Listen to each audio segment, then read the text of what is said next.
नमस्कार। आप सबका आशा फाउंडेशन के पॉडकास्टिंग प्लेटफॉर्म पर स्वागत है। लगभग 18 महीने बीत चुके हैं और हम सब और ये पूरा विश्व एक ही परेशानी से जूझ रहा है। पर एक बात जो मैंने गौर की है, हमारे आसपास सभी लोग, हम सब लोग एक ही बात कर रहे हैं या यही बात बता रहे हैं कि इस विकट परिस्थिति ने उन्हें कितना परेशान कर रखा है। हर ओर केवल दुख, शोक, अभाग्य के ही चर्चे हैं। मैं नहीं कहती कि माहौल बुरा नहीं है, समय खराब चल रहा है, बहुत खराब। पर इससे पहले कि आप लोगों से मैं कुछ कहूँ, मैं आप लोगों को एक कहानी सुनाना चाहती हूँ। कहानी मुझे तो बड़ी रोचक लगी, ध्यान से सुनिएगा।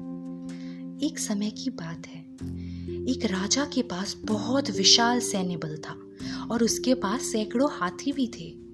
पर उन सब में से एक हाथी सबसे ताकतवर, आज्ञाकारी एवं गुणवान था।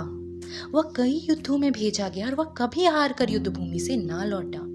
इन्हीं कारणोंवश वो राजा का सबसे पसंदीदा और लाडला हाथी था। समय बीतता गया, हाथी अब बूढ़ा हो चुका था। फलस्वरूप राजा ने उसे युद्ध पर भेजना अब बंद कर दिया था। परंतु अब भी वह राजा की सैन्य बल का अभिन्न हिस्सा था, क्योंकि उसे देखते ही राजा को असामान्य खुशी का अनुभव होता था।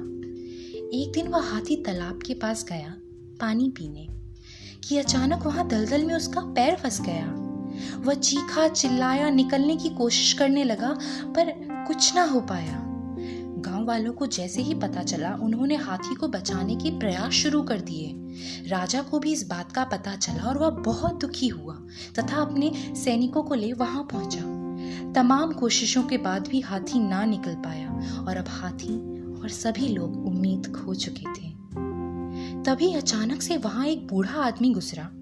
उसने परिस्थिति की गंभीरता को समझी और राजा के पास पहुंच गया सुझाव देने। उसने राजा से कहा, हे राजन, अभी शंखनाद किया जाए, ढोलकों की, नगाड़ों की आवाज चलाई जाए। यह सुनते ही लोगों को लगा, क्या यह बुढ़ा पागल है जो इतनी गंभीर समस्या पर भी मजाक कर रहा है? पर और कोई रास्ता नहीं था, सो राजा ने उसकी बात मान ली और देखते ही देखते युद्ध घोष की आवाज शुरू हो गई। नगाड़ों की, शहनाइयों की, ढोलकों की आवाज जैसे ही हाथी के कान में पहुंची, वह बिना किसी सहायता के उठने लगा और देखते ही देखते वह दलदल से बाहर उठ खड़ा हुआ। सब हैरान थे।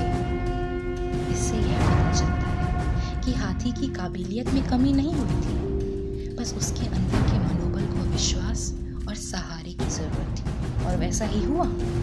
इसीलिए इंसान को इस मनोबल को बरकरार रखने के लिए एक नीति, एक लक्ष्य, अच्छी विचारधारा एवं एक सकारात्मक सोच की आवश्यकता है और अपने आप को निराशा के बादलों से बाहर निकालने की आवश्यकता है।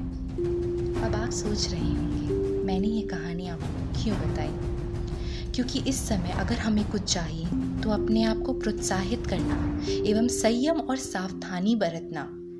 हमें अपनी अच्छी चीज़ों को जगह देनी है, खुशियों की वजह ढूंढनी है, किसी के मुस्कान की वजह बननी है और बुरे वक्त की बुरी बातों को बंद करना है। हमारे आसपास बहुत अच्छी चीजें भी हो रही हैं। सूर्य अपनी दिशा में उग रहा है, हवा अपनी दिशा में बह रही है। आपको जो जिंदगी मिली है उसका ईश्वर को आभार प्रकट कीजिए, हंसिए, ध्यान रखिए अपना और सबका, सुरक्षित रहिए। धन्यवाद। और अगर आप ऐसे और पॉडकास्ट सुनना चाहते हैं तो हमारे चैनल को सब्सक्राइब करें और अगर आपको ये पसंद आया तो इसे लाइक करें। Thank you.